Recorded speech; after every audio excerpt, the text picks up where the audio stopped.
Bismillahirrahmanirrahim. Assalamualaikum warahmatullahi wabarakatuh. Selamat pagi ya. Di video pembelajaran kali ini saya akan coba menjelaskan terkait transformasi Laplace ya. Sebenarnya video ini sudah saya janjikan sejak 2 pekan yang lalu ya, tapi mohon maaf memang baru bisa saya share terkait video pembelajarannya. Semoga masih kalian lebih paham ketika sudah mempelajari metode transformasi Laplace sendiri secara mandiri dari buku referensi kita ya, dari buku Advanced Engineering. Penulisnya adalah Edwin Kreyszig. Dan kali ini coba saya jelaskan kembali apa yang sudah kalian pelajari di metode transformasi Laplace yang ada di buku Advanced Engineering tersebut gitu ya. Jadi transformasi Laplace kita namanya juga transformasi, artinya kita mengubah fungsi yang mau kita cari. Jadi namanya persamaan diferensial biasa itu pasti ada satu persamaan atau satu fungsi yang ingin kita cari tahu gitu ya. Nah, fungsi yang ingin kita cari tahu itu kita transformasikan menggunakan yang namanya transformasi Laplace. Tentunya kita akan mendefinisikan terlebih dahulu transformasi Laplace itu seperti apa gitu. Kenapa dia bisa digunakan untuk menyelesaikan persamaan diferensial biasa yang kita punyai gitu ya.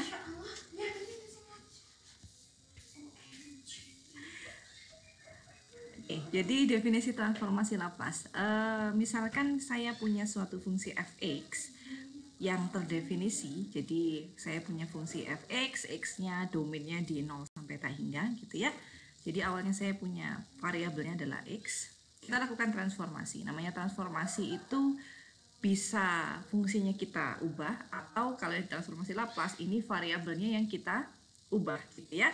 Variabelnya yang kita transformasikan menjadi variabel s. Jadi kalau fx adalah fungsi yang ingin kita cari tahu, kita akan mentransformasikan fungsi fx ini menjadi suatu fungsi fs. Nah, tentunya aturan dari fungsinya bukan lagi aturan fungsi f kecil, tetapi kita ubah menjadi suatu aturan yang lain. Nah, kaitannya antara transformasi Laplace dengan fungsi yang kita transformasikan, itu transformasi Laplace-nya kita gunakan fungsi f besar S gitu ya. Nah, ya, jadi fungsi awal kita adalah fungsi fx, fungsi setelah ditransformasikan menjadi fungsi f besar S. Kaitan antara f kecil s dengan f besar S itu sebetulnya tinggal diintegralkan saja. Jadi transformasi Laplace dari fungsi fx itu kita kalikan fungsi fx dengan eksponensial min sx gitu ya. Kemudian kita integralkan eksponensial min xx dikali fx di terhadap fungsi dx begitu. Kemudian kita berikan batas x-nya, kita evaluasi di domain dari x yaitu 0 sampai tak hingga, sehingga fungsi ini nanti akan menjadi fungsi terhadap s gitu ya. Nah, simbol dari transformasi Laplace itu kita gunakan simbol ini L cantik gitu ya kita sebutnya. Jadi ketika fungsi f kecil saya transformasikan Laplace, saya lakukan transformasi L cantik terhadap fungsi f kecil, maka saya akan peroleh f besar x. Nah, definisi dari transformasi L cantik tadi adalah integral 0 sampai tak hingga eksponensial min x fx dx ya. Ini sangat penting sekali untuk kalian ingat. Jadi ternyata dengan mengalihkan suatu fungsi fx, f kecil x dengan eksponensial min x, kemudian kita evaluasi di 0 sampai tak hingga integralnya, integral terhadap dx-nya, ternyata kita bisa dapatkan fungsi lain f besar s. F besar S itu kita bisa gunakan nanti untuk menyelesaikan persamaan diferensial biasa yang kita punyai, gitu ya. Nah, di sini ada beberapa asumsi yang memang harus ada begitu. Jadi integral fungsi ft diasumsikan eksis begitu ya. Ini sebetulnya fx ya. Nah, integral fungsi fx diasumsikan eksis. Jadi kalau kalian ingat lagi di mata kuliah kalkulus 2 mungkin ya, kalkulus 1 atau kalkulus 2 terkait dengan integral fungsi, bisa jadi suatu fungsi itu integral fungsinya tidak eksis begitu ya.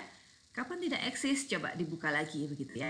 Nah, jadi kalau integral fungsi fx ini agar bisa kita integralkan di batas 0 sampai tak hingga kalian dari eksponensial min sx dikali fx-nya, maka kita asumsikan integralnya ini eksis atau fungsi ini bisa diintegralkan gitu ya, atau memiliki nilai berhingga begitu.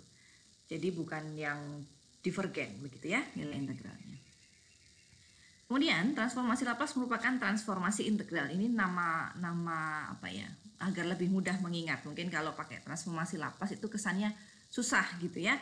Ya, kalau ingat transformasi Laplace langsung saja ingat bahwa dia sama saja atau similar dengan transformasi integral. Kenapa? Karena kita gunakan operator integral terhadap fungsi fx. Bukan hanya fungsi fx, tetapi fungsi fx-nya dikalikan dengan suatu kernel, gitu ya. Kernelnya saya sebut sebagai suatu fungsi k, di mana fungsi k adalah fungsi dari dua variabel, yaitu s dan x, gitu ya. Jadi integral ini akan tetap menjadi fungsi s, gitu ya. Kita sebut sebagai f besar s. Oke, jadi ini yang harus diingat ini ya, bahwa definisi dari transformasi Laplace. Nah, transformasi Laplace sendiri ini kalau yang sudah kalian pelajari sebelumnya, metode-metode untuk menyelesaikan persamaan diferensial biasa, itu ada penyelesaian dengan menggunakan persamaan karakteristik, begitu ya. Ada Euler-Cauchy gitu, kita cari juga persamaan karakteristiknya. Kalau yang PDB non homogen, kita cari homogen, kemudian non homogennya, begitu ya. Nah, transformasi Laplace ini sering juga digunakan oleh orang-orang di bidang teknik, begitu ya, untuk mencari solusi dari persamaan diferensial biasa yang dia miliki, dan ini cukup ampuh, begitu. Kenapa? Karena transformasi Laplace itu kalau misalkan kita punyanya adalah persamaan diferensial biasa non homogen, maka kita tidak perlu mencari homogennya dulu untuk menemukan solusi. Jadi kalau PDB-nya non homogen, kita cari dulu homogen, kemudian solusi homogennya, kemudian solusi non homogen kita cari yang bebas linear dengan solusi homogen, begitu kan? Tetapi kalau menggunakan transformasi Laplace, cukup kita transformasikan ruas sebelah kiri dari persamaan diferensial biasa dan ruas sebelah kanan yang suku non homogen ya. Lebih simpel, begitu ya. Dan biasanya orang teknik memang lebih suka simpel. Yang penting ada solusinya lah. Saya bebas pakai metode apa saja, yang penting ada solusinya. Nah, ini jadi salah satu metode yang cukup populer di kalangan teknik ya, di kalangan orang-orang teknik untuk menyelesaikan persamaan diferensial biasa yang mereka punyai, gitu ya. Nah, kalau tadi saya mendefinisikan terkait transformasi Laplace, maka sekarang kita definisikan terkait inverse-nya transformasi Laplace, begitu ya. Jadi, kalau fungsinya adalah fungsi fx, gitu ya, maka transformasi Laplace-nya jadi fungsi f besar s, begitu. Kemudian, kita punya kaitan, kalau ini kan tadi itu L cantik, f kecil, saya operatorkan terhadap L cantik, saya akan punya fungsi f besar s, begitu ya. Nah, ini bisa berlaku inverse. Nah, jadi saya bisa mendefinisikan L inverse dari Fs, F besar S, itu sama dengan Fx. Gitu. Jadi kebalikannya. Jadi kalau F ditransformasi Laplace jadi F besar S, inverse transformasi Laplace dari F besar S adalah Fx. Gitu ya. Oke, jadi ini ada beberapa sifat, ini definisinya. Kemudian saya punya beberapa sifat, kalau saya punya transformasi Laplace terhadap F, kemudian saya lakukan inverse transformasi Laplace, maka saya akan dapatkan f fungsi, kembali ke fungsi awal. Sebaliknya, kalau saya awalnya punya inverse dari fungsi f besar, kemudian saya transformasikan terhadap transformasi Laplace gitu ya, jadi inverse dulu baru transformasi Laplace biasa, bukan inverse-nya, maka saya akan punya f besar. Ya, ini sifat dari inverse, artinya transformasi Laplace dengan inverse-nya itu kaitannya akan membentuk identitas ya, akan operatornya kembali ke dirinya sendiri, gitu ya. Oke, jadi ya ini catatan yang tadi sudah saya singgung sedikit, bahwa fungsi awal kita sebelum kita transformasikan terhadap transformasi Laplace itu bergantung terhadap x, sedangkan fungsi hasil transformasi Laplace bergantung terhadap s, atau kita sebut tadi adalah f s, begitu ya. Kemudian ini perjanjian saja yang poin kedua, bahwa fungsi awal kita tuliskan dalam huruf kecil, sedangkan hasil transformasi dituliskan dalam huruf kapital. Jadi biasanya fungsi awal sebelum ditransformasikan kita gunakan huruf kecil, seperti yang tadi adalah f, gitu ya, f kecil. Sedangkan hasil transformasinya kita tuliskan dalam huruf kapital atau f besar. Ini perjanjian tidak tertulis sebetulnya agar lebih memudahkan untuk membedakan mana fungsi hasil transformasi Laplace dan mana fungsi awal, gitu. Jangan sampai kebolak-balik, gitu ya. Nah, contohnya saya berikan. Kalau Fs menotasikan hasil transformasi dari Fs akan menotasikan hasil transformasi dari F kecil X. Kalau Y besar menotasikan hasil transformasi dari Y kecil, gitu ya. Dan variabelnya juga berubah. Kalau transformasi Laplace itu variabelnya S, kalau fungsi awalnya variabelnya adalah X, gitu ya. Oke. Nah, ini contoh soal. Jadi coba kita lakukan transformasi terhadap fungsi yang ada gitu ya. Jadi kalau saya punya fungsi f1x adalah 1, kita definisi x-nya di domain x lebih dari sama dengan 0. Kita bisa cari transformasi Laplace dari f1 sebagai, kita tuliskan sebagai f1s. Karena tadi perjanjiannya adalah hasil transformasi Laplace kita tuliskan dalam huruf kapital gitu ya. Nah, jadi f1s adalah kita lakukan transformasi Laplace terhadap f kecil 1. F kecil 1 kita adalah 1. Artinya saya kembalikan saja ke definisi ya, paling mudah. Jadi karena fungsi kita 1, transformasi Laplace-nya adalah eksponensial min sx dikali 1 dx gitu ya, batasnya dari 0 sampai tak hingga. Ini kalau kalian lakukan integral eksponensial ya, eksponensial terhadap x, saya akan dapatkan integralnya min 1 per s min sx ya. Ini pakai substitusi saja gitu, itu akan langsung ketemu begitu. Tapi kita akan tahu batasnya, ini kan integralnya integral tak hingga ya, integral tak hingga atau integral tak wajar begitu ya. Di kalkulus 2 ya, harusnya kalian sudah belajar itu. Jadi untuk yang tak hingganya kita gunakan pendekatan limit begitu ya, apakah dia akan konvergen atau tidak. Nah, di sini saya bisa dapatkan tak hingganya saya ganti dengan T besar begitu. Kemudian saya bisa dapatkan yang ini dan dia sama dengan 1 S begitu.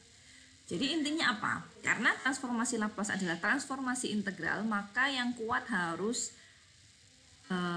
kemampuan kalian untuk bisa mengintegralkan. Jadi seringkali yang membuat sulit itu bukan dari metode transformasi Laplace, tetapi kesulitan kalian ketika di kalkulus 1, ketika melakukan integral terhadap suatu fungsi, tidak terlalu memahami gitu ya. Metodenya ada bisa pakai substitusi, bisa pakai parsial, bisa pakai integral rasional, kapan pakai itu semua. Nah, ketika kalian tidak begitu memahami itu, kesannya transformasi Laplace itu jadi sulit. Padahal sebetulnya tidak. Ya sudah, integral saja. Ini kalau kalian cari di buku kalkulus, integral saja, eksponensial min sx itu akan ketemu min 1 per s, e pangkat min sx. Kemudian kasih batas tak wajar ya, 0 sampai tak hingga, saya akan ketemu 1 per s. Gitu ya.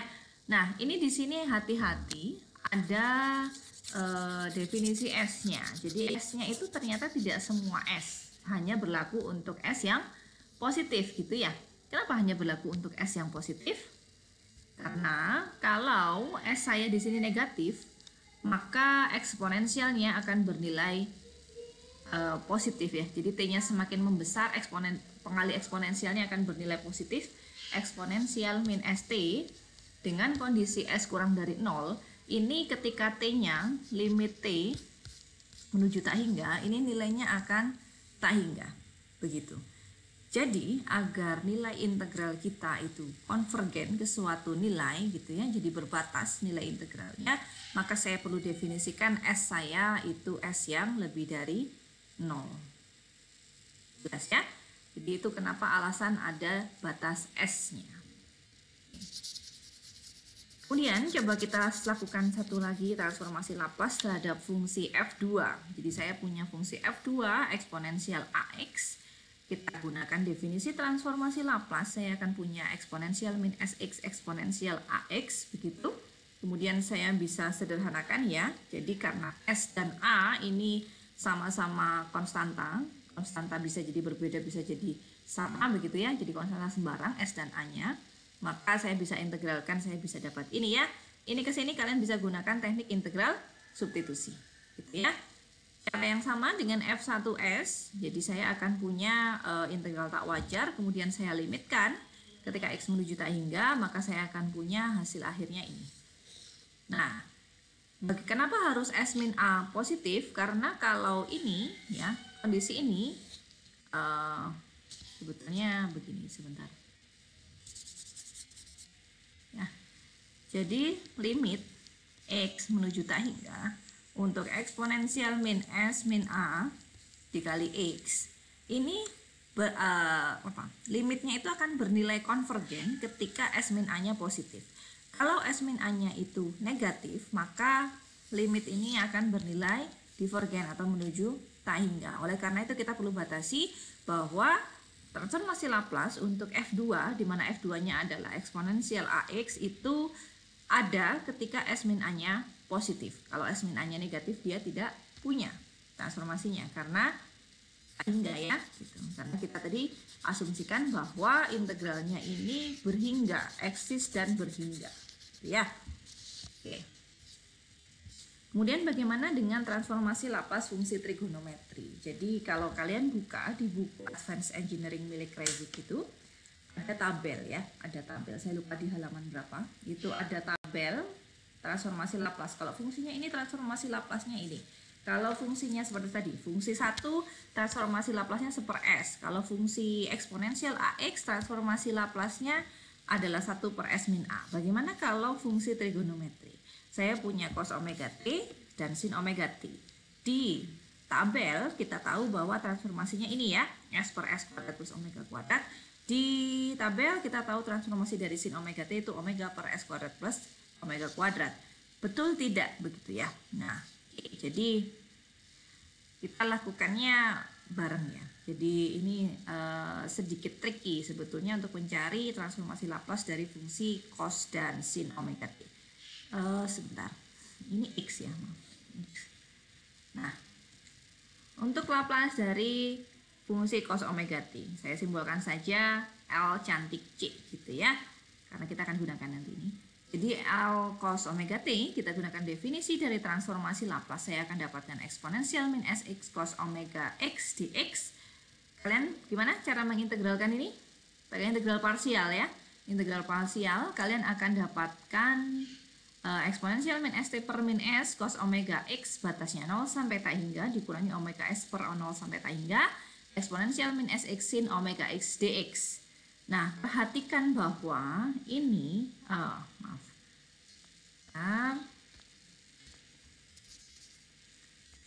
perhatikan bahwa ini tidak lain adalah ini, ya, persis sama ya.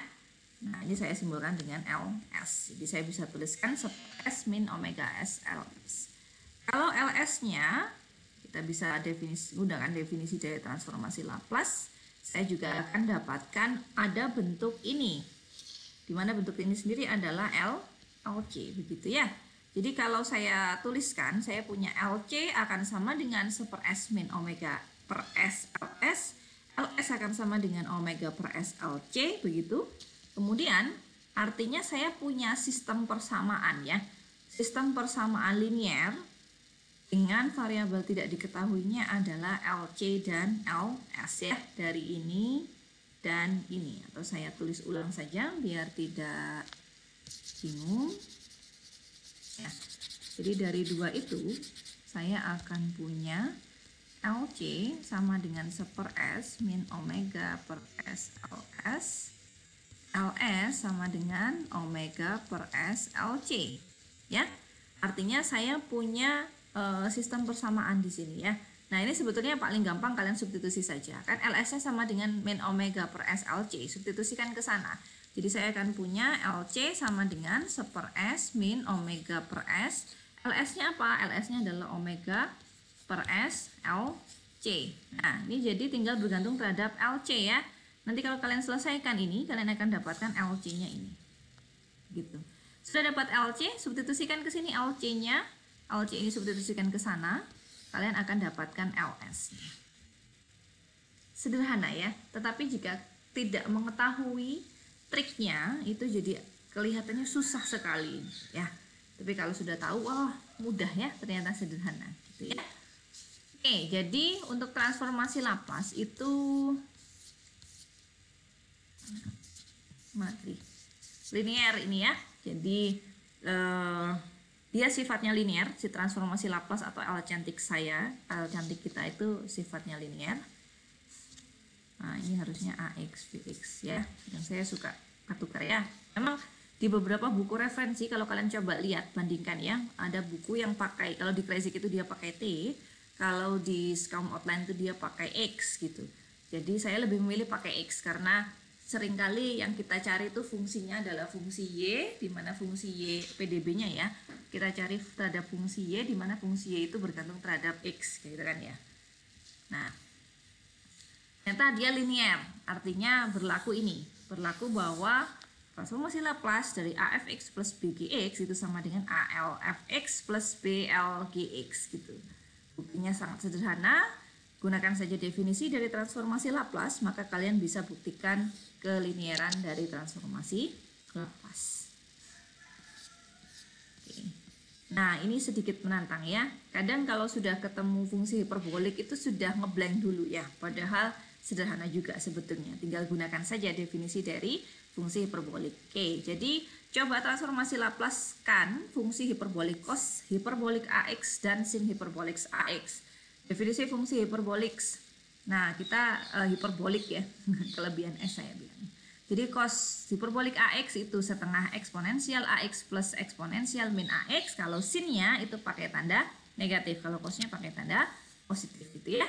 Nah, ini kita bisa tinggal gunakan sifat kelinieran dari transformasi Laplace. Kan kita tahu bahwa cos AX itu sama dengan setengah eksponensial AX plus eksponensial min AX begitu ya. Jadi saya bisa gunakan sifat kelinieran dari transformasi Laplace, kemudian kita gunakan yang sudah kita tahu tadi, transformasi Laplace dari eksponensial AX adalah 1 per S min A. Kalau eksponensial min AX berarti 1 per S plus A, gitu ya. Nah, ini dijumlahkan akan ketemunya S per S kuadrat min A kuadrat. Begitu juga untuk sin hiperbolik. Kita gunakan definisi sin hiperbolik sebagai fungsi eksponensial, kemudian saya akan bisa gunakan sifat kelinieran dari transformasi Laplace, jadi LAX dan L min AX, sehingga dapat ini ya, untuk AX 1 per S min A, untuk min AX jadi 1 per S plus A, saya bisa dapat A per S kuadrat min A kuadrat. Tuh ya. Alhamdulillah. Bagaimana untuk transformasi Laplace dari X pangkat N? Kita akan coba buktikan bahwa transformasi Laplace dari X pangkat N itu adalah N faktorial per S pangkat N plus 1. Untuk N-nya 0, 1, 2 sampai hingga. Nah, untuk membuktikan begini, itu harusnya di matematik diskrit atau di logika dan himpunan ya, atau di SMA atau MA itu juga belajar itu. Pembuktian untuk pola begini, untuk N lebih dari sama dengan 0, kita gunakan prinsip induksi matematik begitu ya. Induksi matematik itu seperti efek domino ya. Jadi kita terapkan dulu yang pinggir yang paling sini, kita terapkan dulu untuk N sama dengan 0. Kemudian kita buktikan bahwa N sama dengan K itu benar, sehingga nanti kita buktikan bahwa N sama dengan K plus 1 juga benar. Jadi kalau ini benar, dia akan dominonya atau ya dominonya akan ada di sebelah sini, akan roboh ke kanan begitu ya, sehingga merobohkan yang sini dan seterusnya begitu ya. Jadi biasanya kalau induksi matematik itu ilustrasi paling sederhananya yaitu efek domino itu. Oke, jadi untuk induksi matematik ada dua hal yang perlu kita buktikan. Pertama, formula ini berlaku untuk N sama dengan 0, batas paling bawahnya dulu. Ternyata ketika N sama dengan 0, saya dapatkan Laplace dari X pangkat 0 atau Laplace dari 1, X pangkat 0 sama dengan 1 ya, itu dia adalah 1 per S. 1 per S ternyata mengikuti pola N faktorial per S N plus 1. Kemudian, benar ya, berarti untuk N sama dengan 0, pola ini benar. Kemudian kita akan buktikan jika N sama dengan K itu berlaku, formula berlaku untuk N sama dengan K, maka berlaku juga N sama dengan K plus 1. Jadi kita asumsikan untuk N sama dengan K ini benar. Nah, maka kita akan buktikan bahwa N sama dengan K plus 1 juga benar. Nah, ketika N sama dengan K plus 1, digantikan saja ke sini, kita akan punya ini ya. Kemudian integralnya pakai parsial begitu ya. Kemudian saya akan punya yang ini. Ya, ini saya tidak detail ya, karena teknik integrasi terhadap suatu fungsi itu sudah kalian terima di kalkulus ya. Jadi saya langsung saja begitu ya. Kalau memang ada yang kurang jelas atau kurang bisa dipahami, bisa tanyakan dulu ke temannya begitu ya, siapa temannya sudah punya jawaban. Kalau memang tidak ada jawaban yang jelas, bisa ditanyakan ke saya begitu ya. Nah, jadi saya akan punya eksponensial min X pangkat K itu sama dengan ini. Ternyata polanya juga berlaku untuk N sama dengan K plus 1. Kalau N-nya sama dengan K plus 1, N-nya sama dengan K plus 1, di sini jadi K plus 1, di sini S pangkat K plus 2 gitu ya. Nah, ternyata benar. Begitu ya. Ini rangkuman saja, rangkuman transformasi Laplace beberapa fungsi. Jadi Bu, kalau ada soal nanti untuk mentransformasi Laplace dari persamaan diferensial biasa, apakah saya harus mencari transformasi Laplace fungsi tersebut menggunakan definisi? Tidak jawabannya. Kalau untuk menyelesaikan persamaan diferensial biasa, karena memang mata kuliah kita adalah persamaan diferensial biasa, kalian bisa langsung gunakan fungsi-fungsi yang sudah ada di tabel ini. Ya, jadi dihafal boleh, di kalian catat juga boleh, jadi nggak harus dihafal begitu ya. Jadi nggak harus dicari begitu maksud saya. Kalau menurunkan itu masalah tersendiri ya, atau tahapan tersendiri lah begitu. Dan tidak semua mahasiswa akan ingat gitu bagaimana mencari fungsi transformasi Laplace dari cos hiperbolik, sin hiperbolik, cos omega t, sin omega t. Nah ini juga saya belum buktikan gitu ya. Tapi banyak sih buktinya di buku-buku referensi ya, bisa kalian lihat. Oke, nah ini saya perlu note satu hal terkait dengan mana tadi? Maaf, ini kok ke atas seperti ini. Nah, ini ada fungsi gamma ya. Hati-hati, fungsi gamma. Fungsi gamma itu saya definisikan sebagai integral eksponensial min x pangkat a, itu sebagai fungsi gamma. Di mana a-nya adalah semua bilangan real. Jadi kalau nomor 4 ini untuk n integer positif gitu ya, 0, 1, 2, 3 sampai tak hingga, itu bilangan bulat positif termasuk non negatif karena termasuk 0. Sedangkan yang kelima ini berlaku untuk pangkatnya itu bilangan real. Jadi boleh setengah, boleh 3,5, boleh 5/2, boleh 10/3 begitu. Ya, jadi kita bisa gunakan fungsi gamma. Nuliskannya gimana Bu? Ya sudah, kalau misalkan a-nya adalah setengah gitu ya, maka Laplace dari x pangkat setengah itu sama dengan fungsi gamma setengah ditambah 1 per s pangkat setengah ditambah 1 begitu. Sudah cukup gitu. Dan kita tahu gamma ini adalah fungsi gamma itu, gitu kan? Ya. Oke, ini pergeseran saya lewati saja. Nah, ini ada sifat transformasi Laplace selain dari rumus, selain dari tabel transformasi Laplace dari fungsi-fungsi yang saya berikan tadi. Sifat-sifat transformasi Laplace ini juga penting ya, karena kadang fungsi kita itu bukan hanya fungsi dasar yang ada di tabel tadi, tetapi pengembangannya, entah perkaliannya, entah pergeserannya, entah linearnya begitu ya, seperti membuktikan transformasi Laplace dari cos hiperbolik tadi, itu kita butuh sifat linearnya begitu. Nah ini sifat linear. Kemudian kalau saya punya konstanta fx-nya saya kalikan dengan eksponensial ax, maka transformasi Laplace-nya tinggal digeser ya, s min a, digeser ke sebelah kanan begitu ya. Kemudian kalau dikali x pangkat n, maka saya punya turunannya, kaitannya dengan turunannya. Kemudian kalau saya punya limit x menuju tak hingga dari fx per x untuk x positif, maka transformasi Laplace dari 1 per x fx akan jadi ini, batasnya s sampai tak hingga, bukan lagi 0 sampai tak hingga, tetapi s sampai tak hingga. Ya. Oke. Ft ini fungsi transformasinya ya. Jadi f-nya itu adalah transformasi Laplace dari f kecil x. Ya. Nah, ini sifat maaf ya.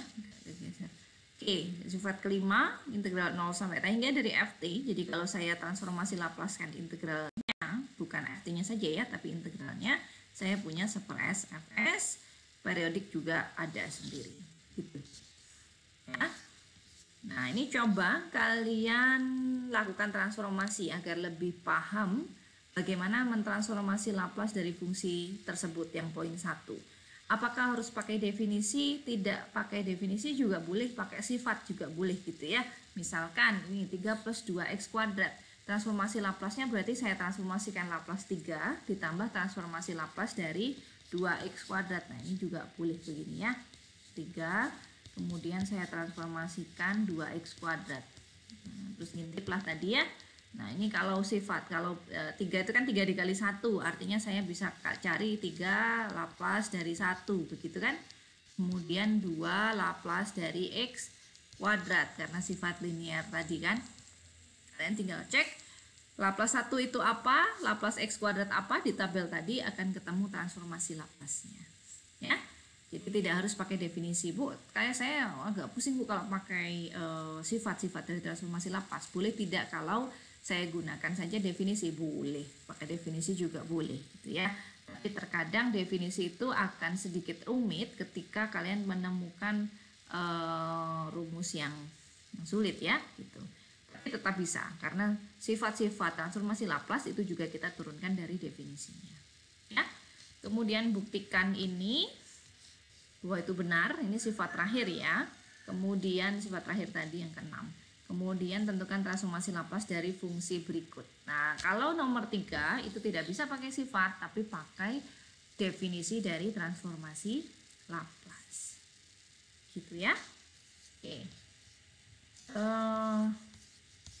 Ya, sebelum saya ke inverse transformasi Laplace, mungkin sekalian sajalah ini sepertinya inverse. Ya, sedikit ya, 3 slide sedikit. Jadi kalau inverse transformasi Laplace itu kan, kalau transformasi Laplace-nya f kecil adalah f besar, maka inverse dari f besar, inverse transformasi Laplace dari f besar adalah f kecil, begitu kan ya. Nah, ternyata inverse transformasi Laplace juga berlaku linearan, atau dia juga bersifat sebagai operator linear. Enak ya kalau operator linear ya. Nah, bagaimana cari ini kalau yang sebelumnya tadi latihan soalnya adalah suatu fungsi kalian transformasikan. Kalau yang ini diinverskan. Jadi cari inverse-nya. Fungsi awalnya seperti apa? Kita tahunya hasil transformasinya, begitu ya. Ini ada beberapa cara untuk memanipulasi. Yang pertama adalah kita bisa gunakan persamaan kuadrat menjadi penjumlahan nilai-nilai kuadrat, kemudian kita bisa gunakan pecahan parsial, begitu ya. Contohnya, ini maaf ya, ini layar saya agak lari-lari ya. Contohnya kalau saya punya 1 per S per 1 dikali S kuadrat per 1, saya bisa tuliskan sebagai pecahan lain, penjumlahan pecahan lain dengan derajat lebih rendah. Ini sebetulnya kita gunakan apa? Merasionalkan ya, merasionalkan menjadi suku pembaginya itu dengan derajatnya lebih rendah. Kalau ini langsung S pangkat 3, kalau di sini saya pecah jadi S pangkat 1 dan S pangkat 2. Bagaimana cara dapat ini? Faktor dari yang ini, begitu ya. Nah, begitu juga yang ini, saya pecah jadi faktornya, ketemunya itu.